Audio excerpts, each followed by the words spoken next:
Sir, I don't understand. I've closed more cases than any agent here. You are a solid agent, but you're not a team player.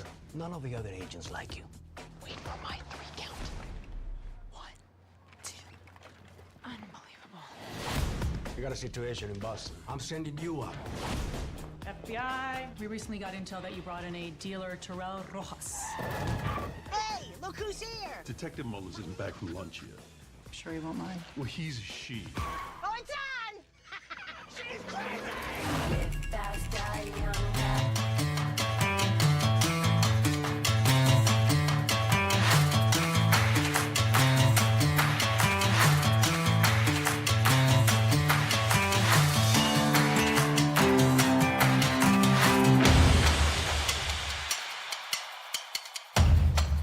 Hello, and welcome to episode 15 of We'll Review It, Our Shelves, the podcast where we review the movies on our shelves. Every 2 weeks, we'll take a randomly selected movie from our collection, and we'll review it ourselves. I'm Brian Morgan, and joining me from the left coast is... Dan Bergman. All right, episode 15. 15, getting up there in the world. All right, we are this episode talking about 2013's The Heat. Specific article, The Heat, not Heat, but The Heat. The Sandra Bullock, Melissa McCarthy movie. Yeah, I had to clarify that. It's like Pacine, DeNiro? No, McCarthy, Bullock. Oh, okay. Yeah, I'll save that for later. I was going to make a comment, but we'll keep rolling. So let's just jump right into it. How did this movie get on your shelf? Well, to be honest, this is one of the movies I don't own on my shelf. Really? It's on the to-get list. I saw it with my wife in theaters. It was just a little fun little matinee, hey, what are we doing? Hey, let's go see this movie. And it was fun, and, I thought, okay, I'll put it on the shopping list, but, low priority, and I haven't bought it yet. Okay, fair enough. I did not see this movie in theaters. I really didn't want to. At the time, I was not a big Melissa McCarthy fan. And I'm still not a huge fan of her works. And we'll talk about that more a little bit when we get into the actual movie itself.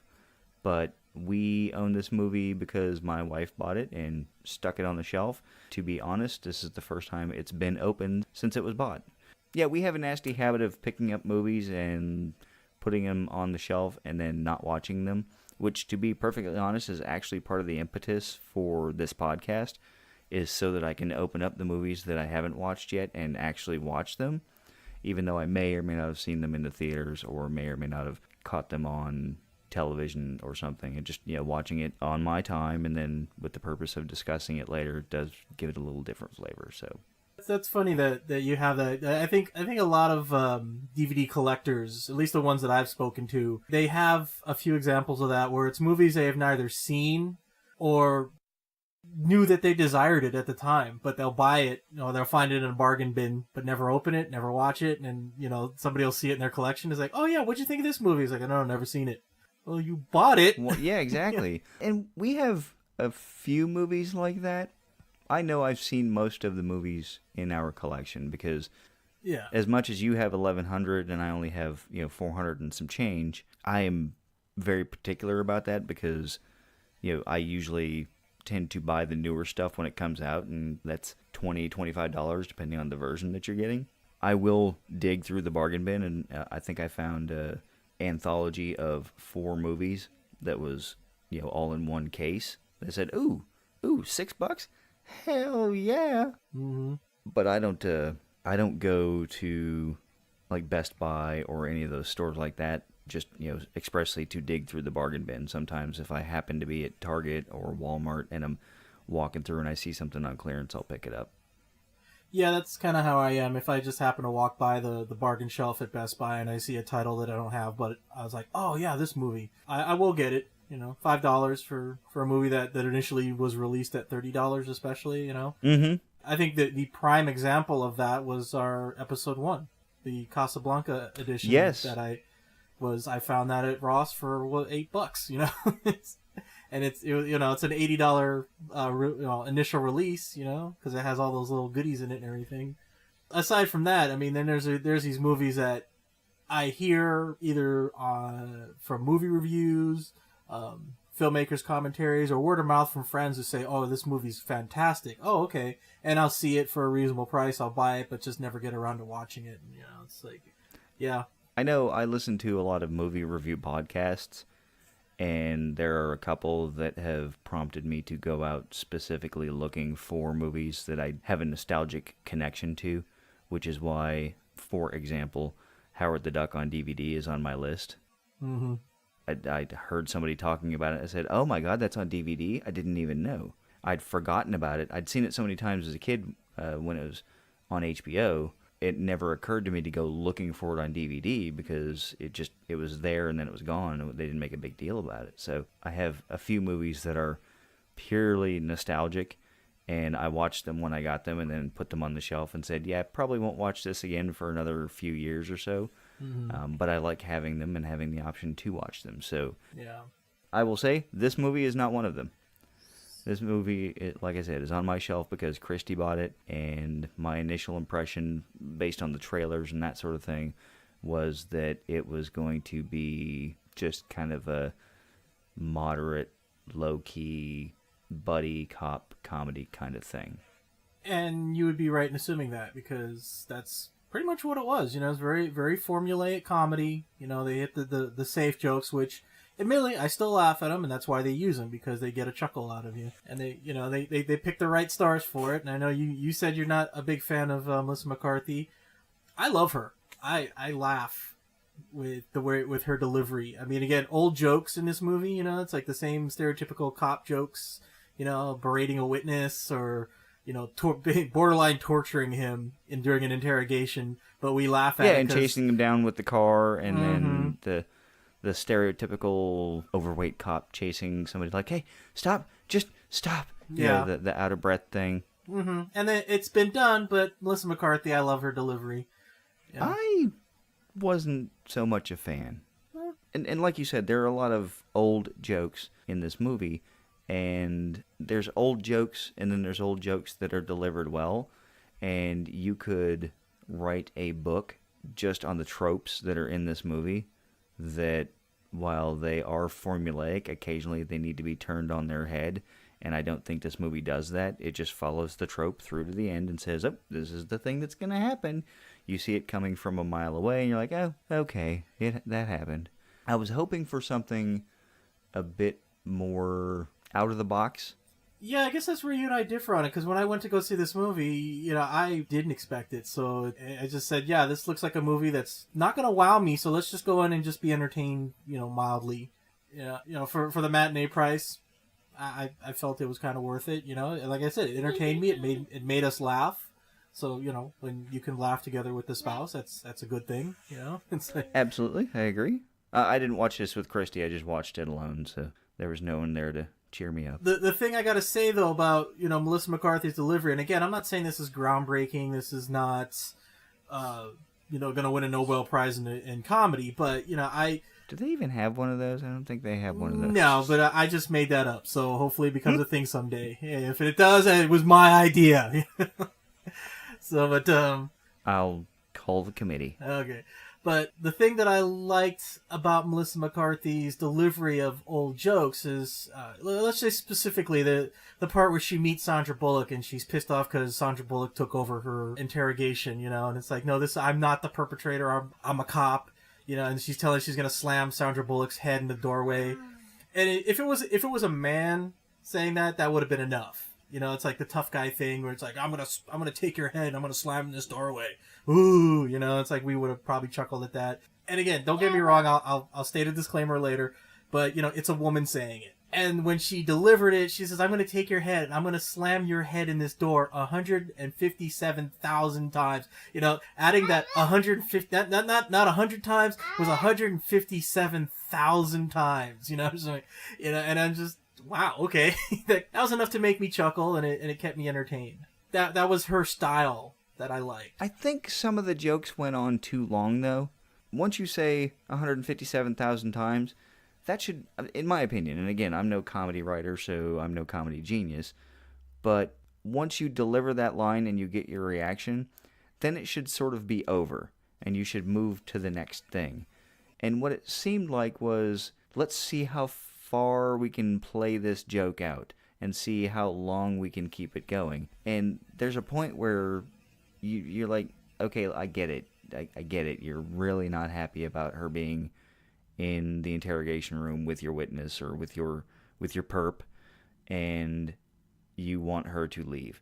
So it seems like some of the scenes went on a lot longer than they needed to, when they could have put other situations into place and introduced a different dynamic or placed them in a position where they had more time to bond, because it seemed like they were adversarial, and then they got drunk, realized they had some commonalities, and then they were friends, with still a little bit of ribbing back and forth, and it was almost too instantaneous, the shift. Yeah. Well, right there you touched on a lot of movies, and not just cop buddy movies, but a lot of movies is the trope of, okay, they get drunk together and suddenly they're friends. I mean, I can, a movie so far-fetched, but still a cop buddy movie. It's like, I don't know if you remember the movie Alien Nation with James Caan and Mandy Patinkin. What did they do? They, before he finally accepted him as an equal, they got drunk. Of course, the alien got drunk on sour milk, and he had his whiskey, But yeah, it's a ubiquitous plot device in a lot of buddy movies where they get drunk together and suddenly they're friends. Once again, did I mention earlier that you could write a book based on the number of tropes that are followed step for step in this movie? There's one. Don't get me wrong, I like movies with tropes. I just didn't really think that this movie did it particularly effectively. No, and again, like I said, this movie wasn't groundbreaking. This was just a fun movie. It was just, like I said, a matinee or something you watch on Netflix if you want to chuckle. I wouldn't say it's a movie that I would watch over and over and over again. It'd just be one of those things where, like, I haven't watched it in a year or two, and then one weekend night or something like that, it's like, oh, hey, remember this movie? Let's watch it and laugh because it's been a long time since we heard the jokes. But they're old jokes. You hear them all the time. I've got nothing to say to that. Moving right along in the podcast. Something I want to talk about, and it's going to change the tone of this discussion a little bit, but, it's like something your wife mentioned about, that a lot of times we don't discuss female characters in depth enough. And, we are aware of that, and, we try to. And in this movie, we can't help it because the two main characters are women. Mm-hmm. Okay, so my disclaimer that I said I would talk about later, it's like, the disclaimer I have is, like, I've been a longtime fan of Sandra Bullock. Okay. The male-centric side of me thinks she's absolutely adorable / gorgeous. I love her screen presence. When she does comedy, I just think she's just so endearing. I wouldn't go so far as to say that I've got, like, a major celebrity crush on her, but I like her movies. Melissa McCarthy, I think is very funny. I love the way she delivers things. And her screen presence. I mean, the first time I saw her was in the movie Bridesmaids, and, it just made me laugh really hard. I haven't seen that one. Yeah, I recommend it again. It's just one of those movies that you should probably watch. Okay, not watch once. You should watch it at least once. Yeah, it gets dirty. Yeah. Well, that movie does get dirty. Anyways, so saying that, and then the second part is like saying that, yeah, does Hollywood have a problem with its portrayal of women in movies? Yeah, I believe there is a problem. There's a lot to be done before women see the kind of equality that could be in Hollywood. I guess I can say, it's like I'm a Hollywood feminist in that vein. So that said, what I'm leading up to is in the beginning of the movie, Sandra Bullock, it's established that her character is not a likable character. She's a hard-hitting, go-getter type of agent. She talks about her arrest record and that she's got awards and everything, but nobody would, and when they say nobody, they're showing the men, the male agents don't want to work with her because she and what's the phrase that they use against women, that she's bossy or she's bitchy or whatever. Sure. And again, I know this movie is supposed to be a comedy, and everyone, I can hear a lot of my acquaintances, not necessarily my friends, but my acquaintances going, "Lighten up, Dan, it's just a movie." But this really portrayed a problem, not just in movies, but in society in general. That yeah, she's a good agent, and anybody else, even like in movies like Die Hard or whatever, where John McClane is I don't play by the rules kind of cop and everything, but he's revered. Everyone thinks of him as a hero and everything. But here you got somebody who does a great job as a cop, who does play by the rules, and nobody likes her. So did you see that as kind of indicative of the larger problem? I did, but I think, again, and going specifically to this movie, and then I'll go to the broader sense of what I think you're talking about, or at least my opinion on what you're talking about. In this movie, Sandra Bullock's character is specifically portrayed as arrogant, and that is the turnoff. It's not that she's particularly bossy in the way that some men will say, oh, she's bossy, just because a woman told them to do a thing. In this movie, she's hyper arrogant, so that they can show the opposing side of her and Melissa McCarthy, who is not playing by the rules and doing whatever the hell she wants to do. So it kind of shows two sides of the same coin, both not necessarily appreciated for what they can do. And I can see the emotional journey, and I know we've talked about the journey before, but one is to tone down Sandra Bullock and say, or her character, and say, you need to relax and understand that not everything is by the book, not everything is so hyper intense. You have to take a moment to be you. Whereas Melissa McCarthy needed to learn a little bit more about following procedure and staying within the bounds. And I don't necessarily think that her character learned that. That was kind of my issue with the movie in general. But overall, going to the big Hollywood piece, I agree with you. I think that women are represented generally in movies as the hanger-oner. You're there to support the guy. And even if you are the lead, if you don't have a guy to support you, a lot of times people will think, oh, well, she's playing for the other team or whatnot because she doesn't have a man. It's still projected by viewers onto movies that women have to have a man in order to be whole. Yeah. Whereas if you take men in movies, they don't have to have a woman. They can be whole in and of themselves. I think we collectively have a little way to go to get a more accurate portrayal, or at least a more empowering portrayal. There are some women out there who are not whole unless they have a man in their lives. It's just a fact of life. Yeah. Not to the percentage that Hollywood displays it, but it does represent real life. The other part of that is, the Bechdel test. If they can go a certain number of minutes into the movie without talking about a man, then it passes. Well, yeah, the rules on that was if there's two or more female characters that have names that talk to each other, and they talk about something other than a man. That's basically the Bechdel test.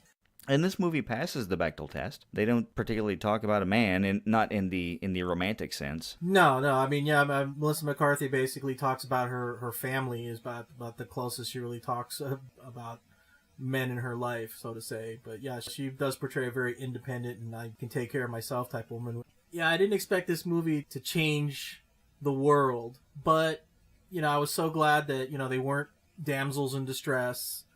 I like the idea that they were established professionals.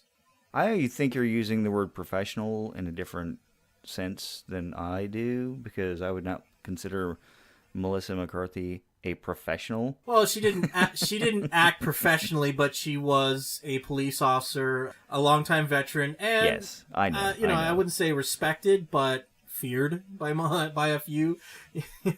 That was another thing, and again, and I'm trying to think back to my state of mind when I watched this. If I had seen the same movie with the same dialogue, obviously, let's change anatomical references for the genders. If I had seen two men in this movie doing the exact same thing, would I have thought that it was a good movie, or would I have thought that it was funny? Which is an interesting place to put yourself in, because the more I thought about it, the more I realized, no, it wasn't Sandra Bullock and Melissa McCarthy. It was more the movie and the dialogue and the way they pushed things to the extreme. I'm not a huge fan of gross body humor. So when Sandra Bullock, threw a snot rocket in the middle of the bar, and it was supposed to be funny, I was like, oh, that's just gross. And it wasn't funny gross. It was. Yeah, it was. Don't think just I would gross, have. gross. I wouldn't have liked that if it was a man who did that. Exactly, and that was kind of one of the things I locked onto. Is like if you put a man in those same positions, would I have thought it was funny? And I think the answer to that question is no. Yeah, thinking about it too, and watching this movie and everything, again, would I find these things funny if it was a man? Would I find it disturbing if it was a man doing these things? I think probably the best movie that I can probably compare it with is the Lethal Weapon movie. Those stand out as a very well known buddy cop movie with levels of action and comedy. That was exactly what I was thinking about. Yeah, we're like 15 minutes into the podcast, and we finally mentioned Lethal Weapon. I was really wondering how long it was going to take. But okay. But yeah, I mean, again, it's comparing the two movies. It's like you have Mel Gibson's character, who again is the loose cannon, and is the thing. I mean, people listen to him. Melissa McCarthy being the rough around the edges loose cannon. Does she have the same level of cooperation? But I think in Lethal Weapon, they had given Mel Gibson a little bit, or they'd given his character, Riggs, a little bit more gravitas before he was ever introduced in a way, and again, Lethal Weapon had some serious moments, whereas this one had some serious moments. It wasn't like Lethal Weapon in that respect, where there really seemed to be some life and death consequences in the movie. Like, oh my God, are they actually going to die? Like, oh, he just jumped off a building, that sort of thing. That you didn't have that same feeling like they were actually in any genuine danger at any point during the movie. So, and really, there were some scenes, the scene where they went into was she Ukrainian? I don't know. They went into the lady's apartment, and it was almost like a Joe Pesci moment, from Lethal Weapon 2, where it was kind of they were playing three women playing off of each other, and one was just being smart alecky and wisecracking, and it didn't hit for me.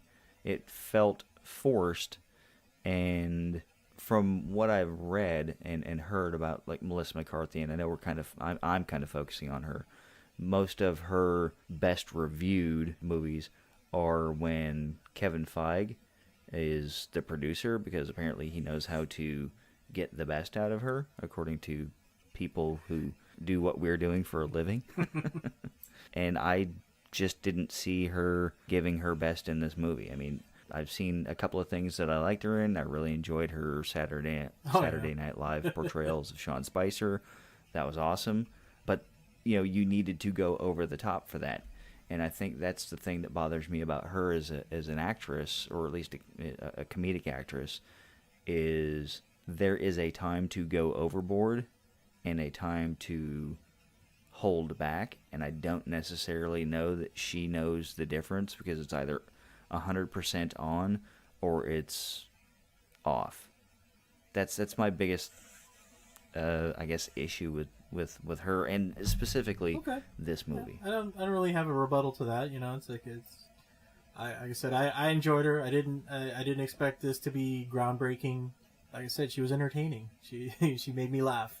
I'm not going to deny that I chuckled at a few parts. There were some things that, like I said, initially, I chuckled at the initial part of the joke, and then sort of died off as it went on. And there were a couple of jokes that went to places I didn't exactly expect. Going to the gross body humor when Sandra Bullock gets stabbed in the leg. Mm-hmm. Yeah, can you hold this for me? In the chairs, and the guy's about to kill them, and they have to put it back in, and she's like, oh, that I kind of like I kind of did that, but I also chuckled a little bit. So it sounds like I'm being incredibly negative about the movie, but there were parts that I laughed and parts that I appreciated. So you were talking about body humor and everything, and the thing that came to my mind was the scene when we find out that Sandra Bullock's character was wearing Spanx. And I thought, it's like, this is the thing where, we talk about female anatomy and make a joke about it or whatever, which in this movie wasn't that bad. They made a kind of a funny joke about it. It's like, what are Spanx? It's like they keep everything in, it's like, what's going to fall out, Again, it made me chuckle and everything, and for a while I was thinking, it's like, is this a kind of joke that's unique to women in a comedy movie and everything? But then it just dawned on me, and we're talking about Lethal Weapon. They did this in Lethal Weapon, because was it Lethal Weapon 2 when they got busted down to patrol to wearing a uniform and walking the streets? What are you wearing? Yeah. It's too thin to be armor. What is it? It's a girdle. It's been 10 years since I wore this uniform. I needed a girdle. Yeah. So okay, I'll grant that not unique to women in movies. Men have to face the body changes as they get older as well. So But I don't think nearly as much humor is made about that. No, but not again, in the same way. it happened, and I had something to reference. So I think that, to me, that was a relief that there was something for me to point to and say, nope, yep, it's there. Yeah, and in a fairly popular movie too.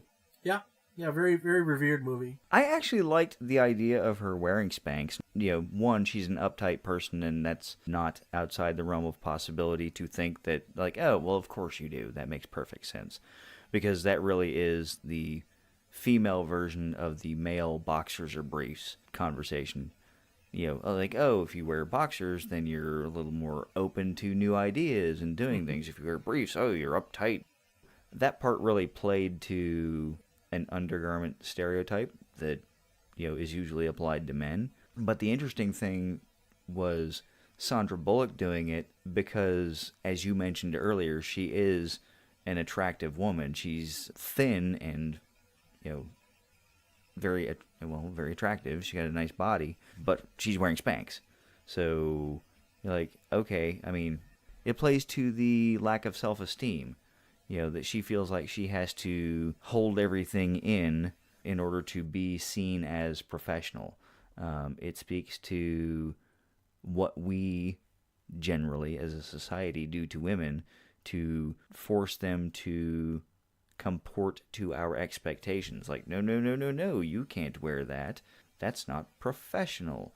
It goes to school dress codes. Like, my daughters can't wear a tank top to school. Boys can, but my daughters can't because it shows shoulder, and that's a distraction. It goes to women dressing professional. It goes to the ideas that we force on women. And it's interesting, and I know this is going to kind of date the podcast in its current eventiness sort of thing, but Harvey Weinstein being accused of sexual harassment. He's a big producer. I don't know if he had anything to do with this movie or not in particular, but there was a designer that they interviewed, and when I say they, I mean, I think CNN or Entertainment Weekly or somebody had a camera and a microphone in her face, and that interview was shared with the news media outlets. And she said, look at what these women are wearing, and you can't help but wonder why it is that they're being sexually harassed. And I'm thinking, what the hell? So bringing that sort of back to this movie, that you can sort of see that developing the backstory of how Sandra Bullock's character came to be so uptight, and how she had to, and I think they even say it in the movie, do things 3 or 4 times better just to get the same amount of recognition. Which is weird how Spanx leads to that, but I think I followed that trail reasonably okay. I don't see a problem with that. I think the hard part is holding back the response to get too far off track about, again, the idea of the distraction, oh, well, look at the way she's dressed. How can you not sexually assault this person or anything? That's why I kind of wanted one day, it's like when I got nothing to lose, I'm just going to go to Beverly Hills and mug some guy in a 3-piece business suit. And it's like, well, look at him. Look, he looks like he's carrying money, It's like he's just asking for it. Yeah, jeez. What was he expecting to happen? It slayed me, and the way we used to look at things, like I watch a lot of MASH, and you see things that were funny in MASH are still funny today because they stand the test of time comedically. Now, there's some specific cultural references to the 50s because that's when the show takes place, and there are some things that are addressing things in the 70s through the mindset of the 50s, what got them there in the first place. So here we are in the 2010s, almost 2020, and you can watch MASH and see things from the 50s that are still relevant, or that were relevant about the 70s, that are still relevant about today, and see that we still need to improve things. Yeah, I was about to say, you about said it as well as it could be said. And that's part of what this movie does, and that's part of what I was thinking when I watched this movie is, am I looking at this with the eyes of a manly man, like, ooh, I can't watch women being police officers, that's just wrong. And that's an extreme, and I would never do that. But I really found myself looking at this movie thinking, do I not like this movie because it's two women doing it? Or do I just not care for the way the jokes are landing in this movie? And I know I already said that, but I just want to be completely honest about the way I was looking at myself watching this movie. I think right there you represent what I would consider, a characteristic of hope for society, is that, you didn't go into this movie thinking it's like, oh, well, how silly, or how novel two women as cops. It's like you just went into this movie and, you watched it and you judged it. You said, okay, the jokes aren't as funny as they could be or this or that. But the very fact that you're actually looking within yourself and wondering, am I judging this a certain way? And that's the thing. It's a conversation that takes place between your ears. I wish people would have more conversations like that before they start having the conversation outside with people who probably would shut up, please, But it's to me again that's a plus, to know that there are people like you that watch this movie and think about it. It's like, or realize, okay, I'm not absolutely perfect. I am a product of my time. Have I progressed? How am I judging this movie? And it's like, and just be, you could have judged it in a way that I totally disagree with, but the very fact that you had that conversation to me is so. Thank you for the listening audience. I was bowing. I'm curious, and again, listeners, we have the Facebook page set up for comments and that sort of thing, and you can email us and you can do things on the Podbean page and leave comments. I am curious, do you watch movies like this in that way and ask yourselves that question? You don't have to. I'm not even remotely being judgmental. I'm just curious if more people are doing it than I think they are, because I like to think there are a lot of people doing it. Well, I can really hope so. I hope more than just us two. Yeah, I think there are more than just us two. I definitely do. I know a lot of people. Again, I don't like to put myself into an echo chamber, but I know most of the people that I am close to think reasonably the same way. So I find this amazing how, we're talking about what we both agree was just kind of a low-key, fun movie that made just for as a cash grab, I guess, for the studios and everything, and we got real deep with it. I mean, this isn't Schindler's List, people. This is... True, but it goes back to what you have said on a number of episodes. It's more than just a movie. It's art imitating life. Whether it's presented poorly or not is irrelevant. It's touching on a subject that's worth having a conversation about. Or at least somebody thought it was, or they wouldn't have made the movie. No. It's amazing that, somebody like us can get together, talk about it on a podcast, and just not just say, oh, yeah, funny movie when she fell down, it's like... Well, that's the marvelous thing about technology, is it gives us the ability to record our thoughts and then transmit them to the internet at large on a modest budget and consider ourselves, erudite podcasters. I don't really. We're just having a conversation, recording it, and letting people listen to it. So it's like we're letting people be voyeurs into our little conversation. I mean, it's like if we ever evolve this into a video or something like that, we'll have to find a location in a coffee house or someplace. It's like a booth or the corner booth at Denny's where we have this conversation. I'm totally green screening it and putting the Enterprise as my backdrop. Oh, well, look at you. Well, so we sort of talked about the female-male swap sort of thing. What else do you think that this movie did? I mean, you seem to like it, so... Well, again, it's like I liked it because I didn't have high expectations for it. It was a cop buddy movie that was funny, and again, I don't own it because it's it's a low priority on the shopping list. Let me talk to my wife. I might be able to mail you ours. Spoilers for the way this ends. But I found it enjoyable, and I thought, again, if I see it in the bargain bin, I'll make it part of my collection. But... Okay. The interesting thing that they sort of played around with was the neat, orderly trope of Sandra Bullock's character and how she didn't... Versus... Well, yeah, versus Melissa McCarthy, but no, since we spend a lot of time on Melissa McCarthy, I kind of want to look at Sandra Bullock's character.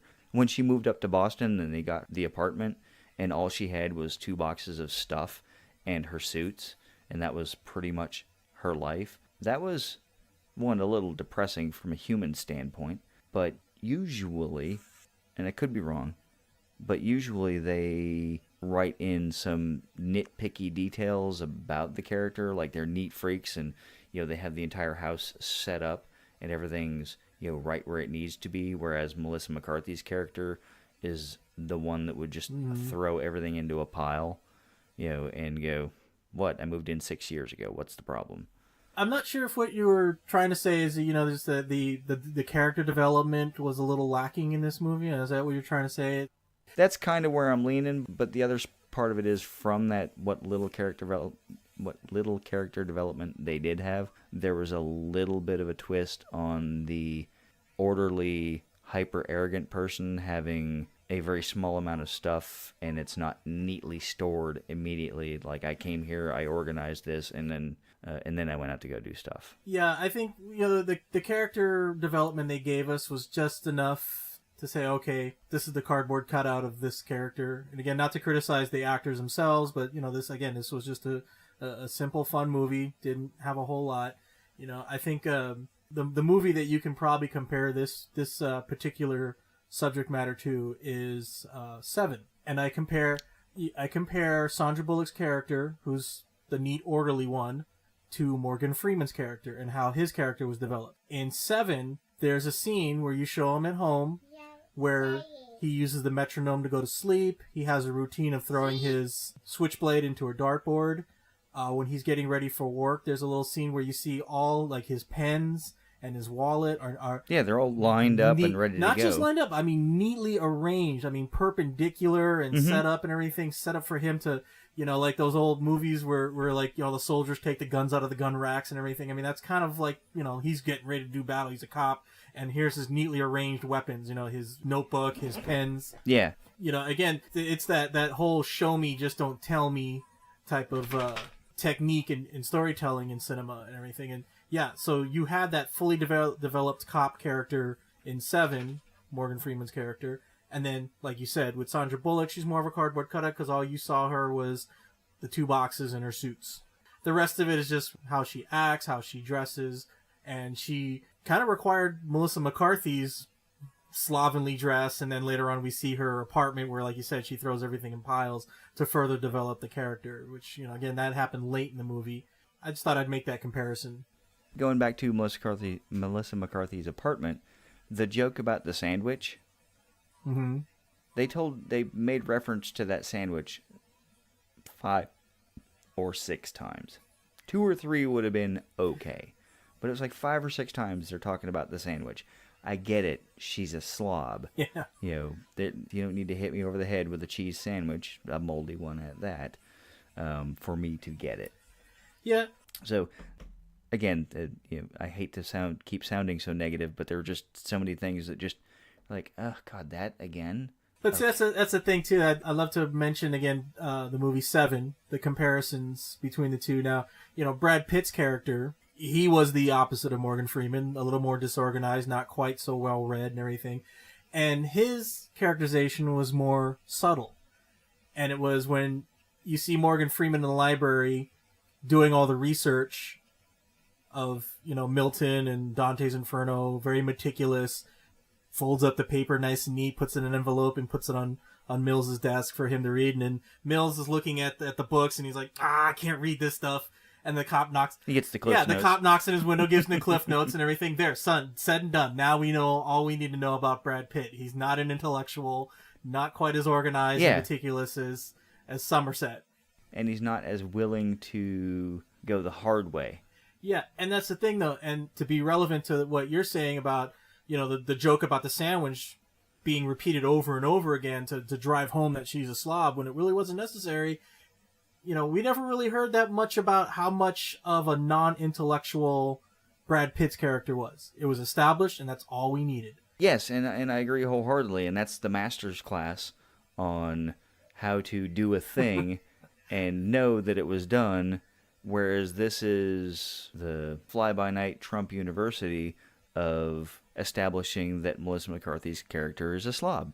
You know, I mean, I hate to...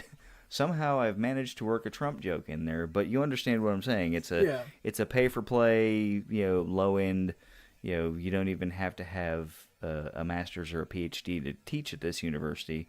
You got a low-level film student teaching other people how to do stuff, and they got to make a blockbuster, or not a blockbuster, but a big-budget film with Sandra Bullock and Melissa McCarthy, and they said, oh, I know it'll be funny, that cheese sandwich. Oh, that joke was funny the first time. Remember when we laughed? They'll laugh again. No, they'll laugh. No, and they'll laugh again. And then the next time, when we just change it and put the cheese sandwich in a bag, it'll be even funnier. And it wasn't. Yeah. So, yes, I understand your 7 comparison and agree that these are diametrically opposing depictions of what you're talking about. I like words. Yeah. So, I mean, this is really, it's almost interesting. We spoke for 45 minutes, I guess. Yeah. I have to admit, when we first realized that this was the movie we were going to talk about, my biggest fear was like, oh my god, is there going to be enough to talk about? Because, I mean... I was concerned about that as well, and to be honest... If you go back and listen to the Insidious episode, I think you can hear the incredulousness in both of our voices when we say The Heat. Which movie is that again? Is that the DeNiro, Pacine, isn't that a famous movie? Oh, no, that one. It's So the movie with the shootout, Like, oh yeah, that one. Oh, yeah. And I was going to make a crack in here about, I almost kind of wish we would have watched that one. No. But I didn't want to. Even though I just worked it in. But I said I didn't want to, so it doesn't really count. It's like saying, with all due respect, I wish we would have watched this. I said with all due respect. Which, again, I think they make that joke in the movie, don't they? Well, I said with, blah, blah, blah, blah, blah. Doesn't Melissa McCarthy say that to her captain or whatever that guy is? I forget. Probably. It sounds like something that would be in that movie. I would like to say that in any cop movie that is generally widely accepted as good entertainment, the cops will always violate the rules to some degree or circumvent the procedure so that they can get to the criminal. Usually it's a bigger crime. Like, ironically, I just watched Beverly Hills Cop 2 last night, and the amount of laws that were broken in that movie to get to... by the way, just so for our listeners, spoiler, Carlos is not the alphabet bandit, just letting you know. Okay. But all of the laws that are broken to get to the point where they can, solve the crime and get into the big shootout at the end of the movie. That's one of those, this had been on TV, like, oh my god, they broke this law, Axel Foley's in jail. You can see why Sandra Bullock's character is so uptight and procedurally compliant. One, because of the female stereotype and having to do it better than men. But if you do not follow the procedure, then this arrest does not stick. Yeah, that's always a fact of life that they always gloss over. It's like... Yeah, and they do that in cop movies so often that... Oh, it's a cliche, It's like the only time the cop can Yeah. actually accomplish anything is when he turns in his badge or gets thrown off the force. Yeah, when they work outside the lines. And Melissa McCarthy's character was so over the top in that respect. I mean, when she busted the dude with the hookers and then had him in her car, and let's not talk about, I'm grabbing your phone and all of the things that we will lament in public and then find humorous in our movies. she was violating his civil rights. She took his phone, but then she chases down the pimp with her car, runs him over, and then throws a watermelon at him, and all of these things. And then maybe I'm misunderstanding the way the law works, but I'm reasonably certain that if you are suspected of a crime, then you are entitled to have an attorney present during questioning unless you waive that right. I mean, I think I've seen enough cop shows to recognize that that's reasonably the way things work. Maybe I'm wrong. But then to see Sandra Bullock's character, the prim and proper, procedurally compliant investigator, speaking to Melissa McCarthy's perp without a lawyer, I'm like, well, that doesn't seem like it's in character. I mean, maybe I'm missing something. There were a couple of cheese sandwich lines that could have been taken away in order to establish the procedural compliance a little bit better. Yeah, no, that's, some people would label that as lazy filmmaking, or just, other people would say, well, it's no big deal. To me, it kind of goes back to touching on, we talked about representation in films and how it's important. And, a lot of people like to throw around, it's just a movie.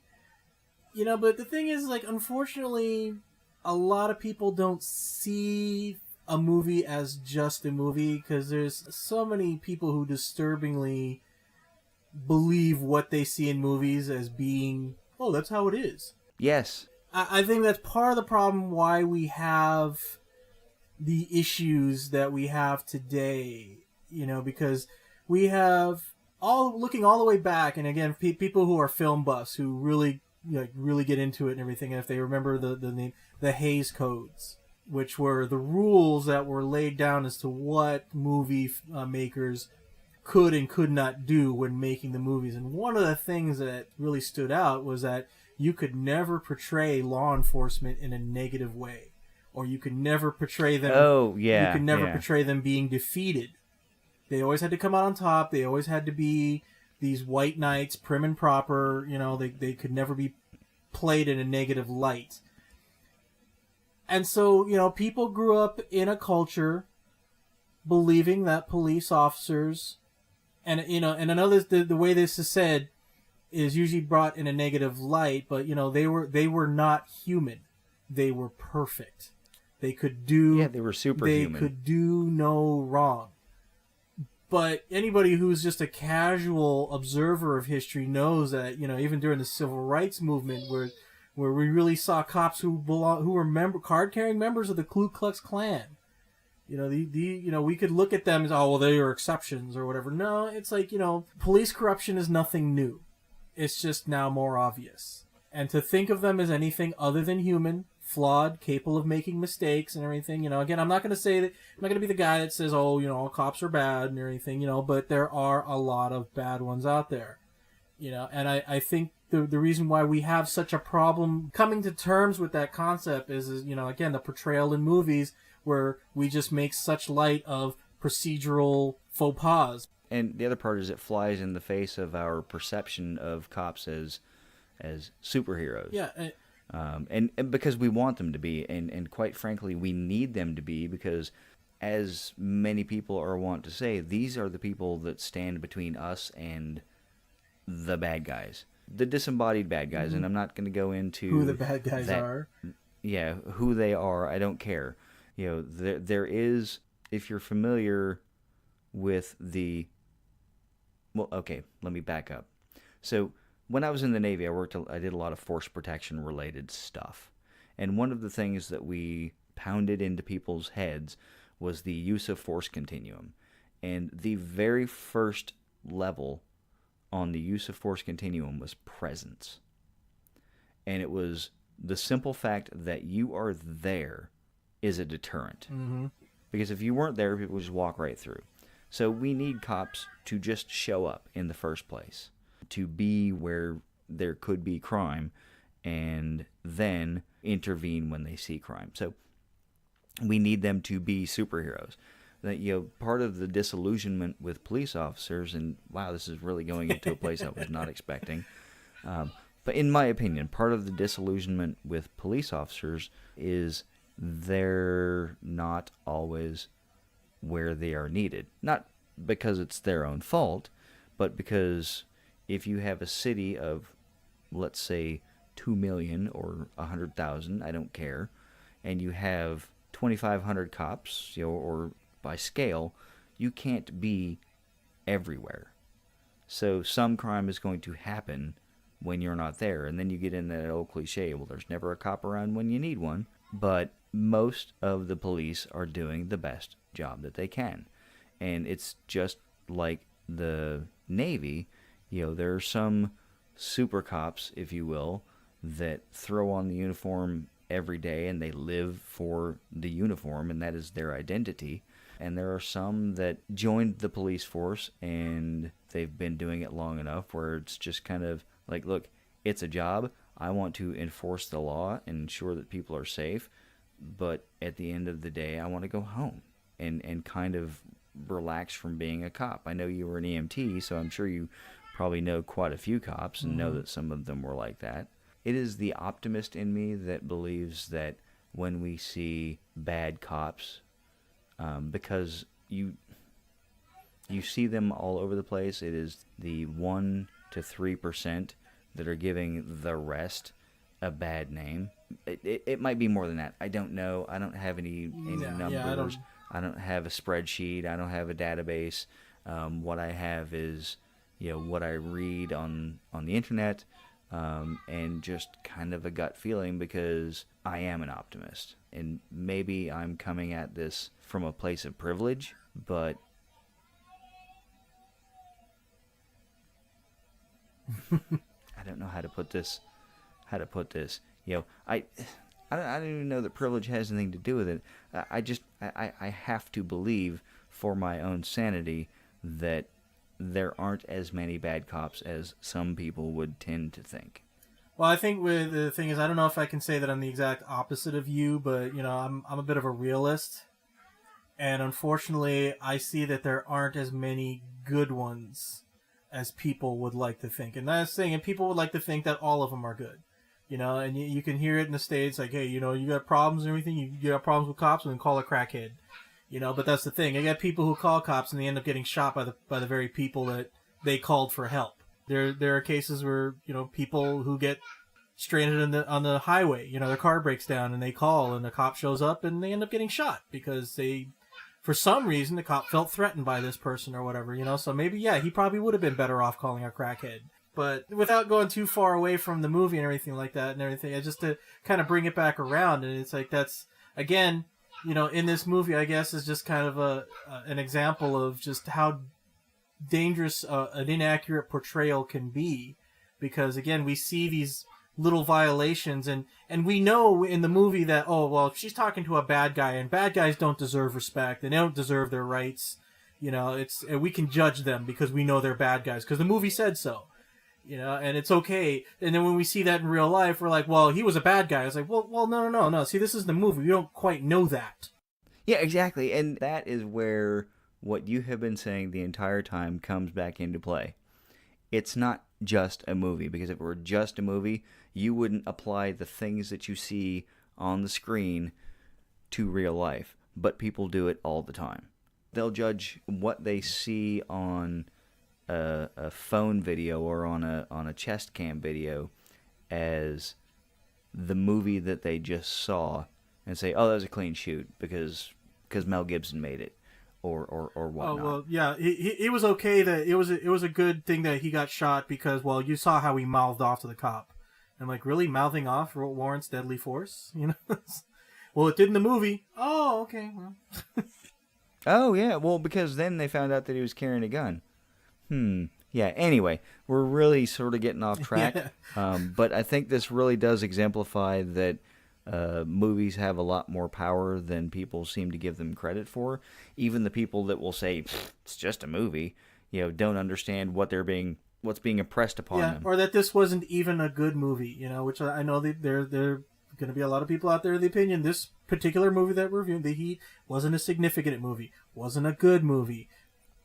Didn't even make a lot of money at the box office. Not very many people really saw it, but again, this is an example, and this is the kind of conversations that it sparks. Yeah. So one of the things that I did like about the movie was there were quite a few people that I didn't like. Marlon Wayans, I didn't know he was in this movie. Michael Rappaport, the guy that plays Melissa McCarthy's brother. Yeah, I was surprised. I have seen him in so many things, and it was like, oh, hey, it's that guy. I didn't know he was in this. Jane Curtin's in this movie. That was like, oh, I, again, didn't know. I hadn't heard anything from Jane Curtin in a while. I don't recall the last movie that I saw Jane Curtin in that wasn't this one just now. It's like Michael Rappaport, like you said, he's that guy who's been in that thing. You know, he appears in everything. But I gotta say that scene did stand out as particularly funny. The whole family scene. I don't know what it is about dysfunctional families. Okay. Yes, I chuckled at that, especially when they were going to get his girlfriend, and or no, it wasn't his girlfriend. It was his other brother's, the other brother's girlfriend. It's like, no, you don't get to take this. It was like, how are you getting all those people in that van? That's yeah, and the dog. But I just love it. It's like, are you a knock? I'm sorry, what? A knock. You know, it's like, am I speaking Japanese here? It's like a knock. You know, it's like, oh, a narc. Like, what was I just saying? You know, just like, I don't know why that made me laugh. You know, I laughed too. That part made me laugh, but again, that's unless you do it exceptionally well, that stereotype is overplayed, and it just felt again forced to me. So Yeah, okay. Well. I think I mentioned earlier that Paul Feig produced this. He directed it. He's been heavily associated with Melissa McCarthy. I think he did the new Ghostbusters. He did Spy, and he also did Bridesmaids, which you'd mentioned before. So Cool. And those 4 movies all have Melissa McCarthy, and they're all movies that she was praised for being decent in. Cool. That's one of the things. Melissa McCarthy kind of reminds me of the 2017 Bill Murray, the female version of Bill Murray. If you think back to 90% of the Bill Murray movies that you ever saw, Bill Murray started the movie as a character, and at the end of the movie, he was the same character. He never learned anything or grew. He just was the same person. Or at least if he learned something, it was never something incredibly significant or anything like that. He was just the guy that you followed through the movie. I think Melissa McCarthy grows in this movie because she does learn that she needs a friend. But I don't see that as a thing that was honestly earned. She just realized she needed somebody to get drunk and blow snot rockets with. Yeah, I don't know if I ever really analyzed Bill Murray that closely in his movies. Are you saying you had better things to do? Yeah, well, I mean, I look at other movies, you know, it's like watch Cinefix on YouTube a lot, and they talk a lot about movie tropes and lists of things in movies, so I'll have to see if there's anything about Bill Murray in there. Yeah, he's pretty much Bill Murray in most movies, particularly the movies in the late 70s, early 80s. And it wasn't Groundhog Day was a switch on that because he went through a significant character shift. But yeah, that's kind of how I see Melissa McCarthy. She's really, it's kind of we're going to go see Melissa McCarthy be Melissa McCarthy.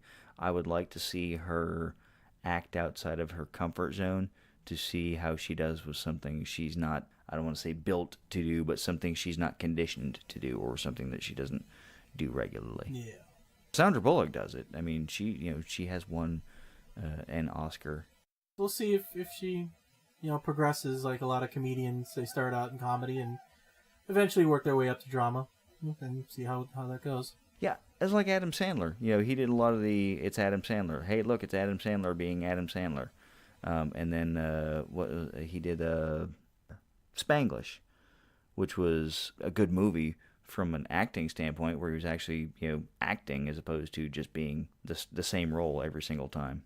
Well, I mean, I think that the best example of that is Tom Hanks. Mm-hmm. Yeah, absolutely. I remember watching Bosom Buddies. Bosom Buddies, the Bachelor Party, and now he's doing Saving Private Ryan, and yeah, and most movies, although his last couple of movies were not particularly blockbusters. They were decent. I didn't see the new one that was at the Circle or whatever. I didn't see that one either.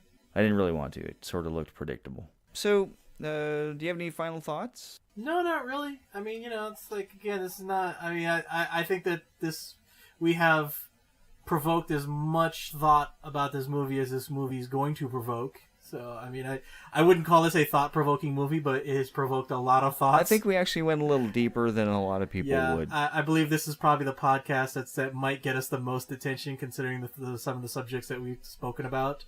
And not necessarily about the movie, but hey, Yeah, we definitely wandered down a few paths that were virtually previously unexplored. Yeah, but in Hollywood, there's no such thing as bad publicity. Isn't that the truth? And all 6 or 7 of our listeners they'll tell 2 friends and they'll tell 2 friends, and before you know it, it'll be a worldwide phenomenon. We'll be the most hated 2 people in America. No, I think we'll be fine. Yeah. I think there's plenty of other people that will fit that bill. Yeah. So, seeing that you actually own this movie, where does it show up on your shelf? Well, I will skip the standard sarcastic answer and say it's kind of right above the bottom shelf. I mean, it's not the worst movie that I own.